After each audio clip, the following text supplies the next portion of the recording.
We're back with another video, and right behind me is my 2006 Porsche Cayenne S. So that means that's a big boy V8.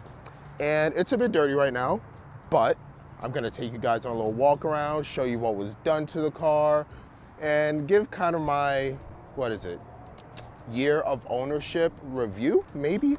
So before we do that, let's acknowledge the fact that so many more people are getting into these cars, and I was lucky enough to buy mine before the hype started picking up due to the 992, the RS, like those things. Like that's pretty much where all these new Porsche guys are coming from, right? Like they all like the 99 or the 992 GT3 RSs, the 991 RSs, but they don't like the old stuff, you know? And I love the old stuff. Anyway, more people are starting to get into this, so that means when it is time to sell it, you know, I can possibly make a little money off of it. But that's not really why I bought the car. So, as mentioned, this is my 2006 Porsche Cayenne.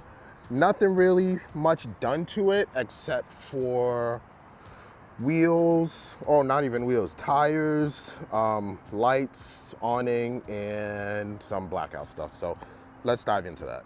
So I picked up my Cayenne because I personally wanted to get into off-roading. I always loved Porsche. I've been trying to buy a 986, a 996, a 987, all failed. So the last resort, but I can still, you know, use it for what it was for, would be the Cayenne. And luckily, I picked it up for a great price, because now you cannot find these things in relatively good condition for less than $6,000.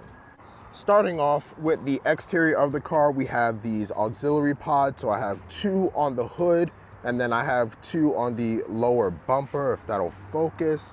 And honestly, I think I could use a little bit more.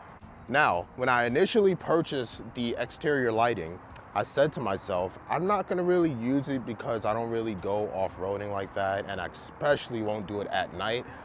But a series of unfortunate events happened with a hurricane that happened to hit the entire Coachella Valley and pretty much destroy a bunch of stuff. And they ended up coming into use, which was kind of a plus because I really couldn't see much, and it ended up working out in my benefit. But with that being said, I could definitely use some on the roof of the car because they're just not that bright. Like they're bright, but they're not that bright. So I turned the pods on so you guys can get an idea of how bright they are. Now, yes, it is daytime, but you can still get somewhat of an idea of how bright these little pods actually are. Now, there was a time when I first got this car early and I had two more smaller pods in the middle. All of the pods up front are replaced, like they have been replaced. I used to have four up front. Now I have two very large ones that kind of fit that little open hole right there. So it covers that really nicely. And I was thinking maybe I can fit some lights in there, you know, like the newer Porsches have like that daytime running light strip thing. That would be really cool, honestly. The crazy thing is I've been wanting to do that for a while, and I have the measurements that I took. I just never got around to doing it. Outside from the exterior lights, we have the regular headlights, which were just opened and painted, and they honestly need to be redone. The opening Porsche headlights are just not fun whatsoever. When I initially did it, I wanted to black that out and then do the high beam bowl in yellow, but I was kind of running short on time, didn't have extra headlights, so I was like, you know what, forget it, just do it all black, and then, you know, the chrome would speak for itself and help out with the high beam. Now, if you would put your focus on the lower part of the bumper, we don't have the factory fog lights, and we have these JDM looking tow hooks on the bottom. So these, this little section here was removed, so I'm able to, you know, have a little bit more clearance, and it just gives it a little bit more of an aggressive look for my bigger tires. So what was done in the front has to be done to the rear. Now, what's done to the front has to be done to the rear. And you may be thinking, why are you so far away? That's because I have a microphone. And even though I'm right here talking pretty low, honestly, you can still hear me over there. But the rear. I feel like I moved spots. Anyway, the rear, something happened, right? So When we had a hurricane in the desert of California, unfortunately, I had to go on a rescue mission. Now, that rescue mission was a success, but there were some fatalities, right? What I mean by that is I drove through a bunch of water, I drove through a bunch of rushing debris, and it ultimately ripped off my muffler. Now, because of that, I removed the muffler as well. But also because of that, because there was no muffler, that means the muffler holes on the rear portion of the bumper were useless. So I ripped it all off, and now we have the rear bumper. Luckily, when all this was going on, I had some big, beefy tires. Now, since I had the Beef Boy tires, I was able to, it gives the truck a little bit more of a stance, right? A higher stance. And I was able to, navigate. Okay, put it like this. If I did not have these bigger tires on, the car would have either been heavily damaged from that rescue mission because it's not as high up, or my tires just would have been flat because I had some basic general commuter road tires, whatever. These are the big meaty joints. So, all right, let's see. We're gonna get in trouble here. Hey, what's up? They don't allow vehicle on the 14th floor. Oh, okay. Except when there is a game on the stadium. Gotcha. Because a lot of stuff have going on the 14th floor here. Which is not acceptable.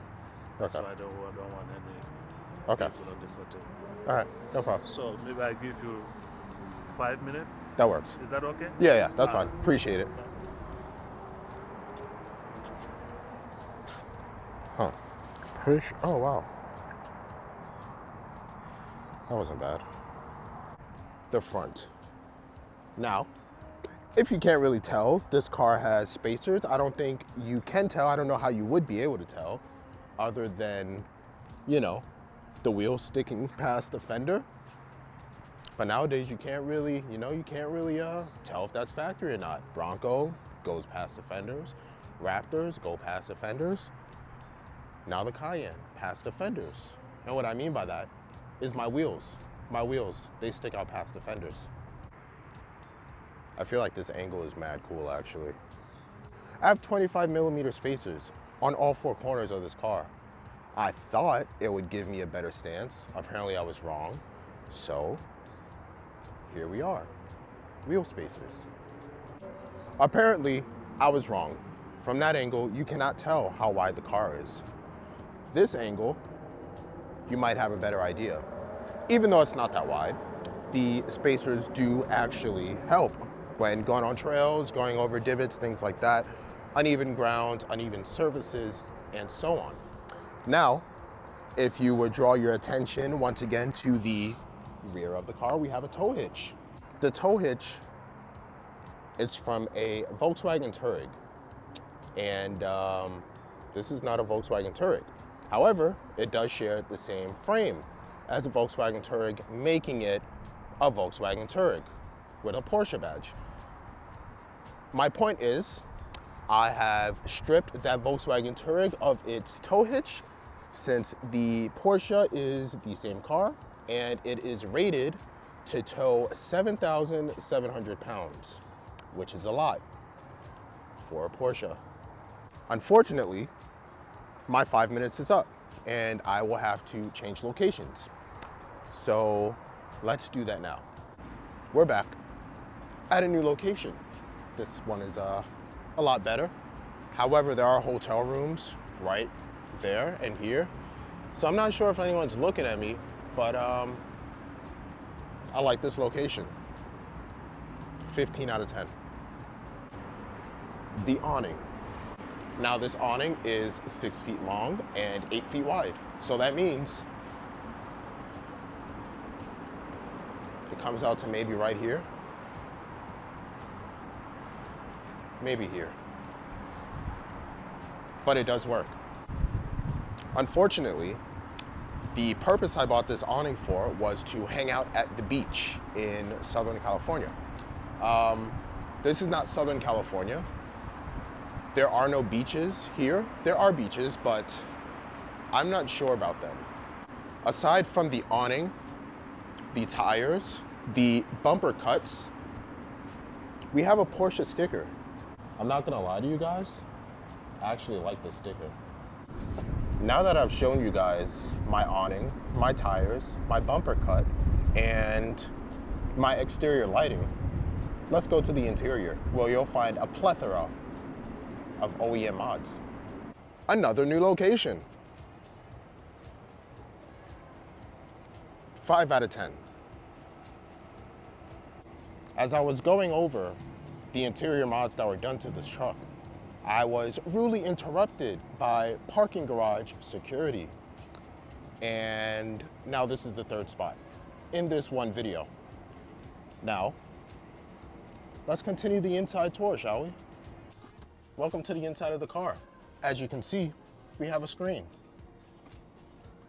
The screen is factory. If you would like to focus your attention over here, we have a Little Trees new car scent. This is aftermarket. There's no interior mods in here. This is all factory. That's gonna be the end of today's video. This is my Cayenne. It's great. Hasn't given me any issues. Driven it across the country, not a single issue. It's a good truck, honestly. If you want one, you should get one. Because they're about to go up, you know? If you want to go off-roading, you can take your ass off-roading. If you want to just catch dinner, you know, you and the girl, you and your shawty, whatever, catch dinner.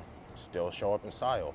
However, the newer Cayennes are not really geared towards off-road like the 955 and the 957.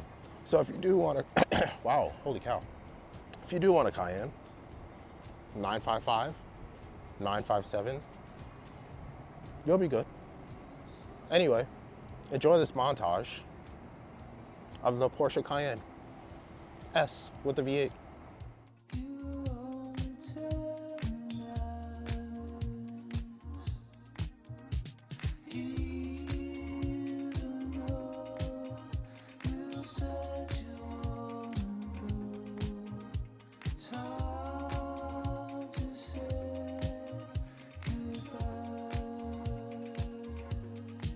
If you enjoyed this video, leave a like, comment, and then definitely subscribe to the channel. Because I like doing content like this, you know? It's cool.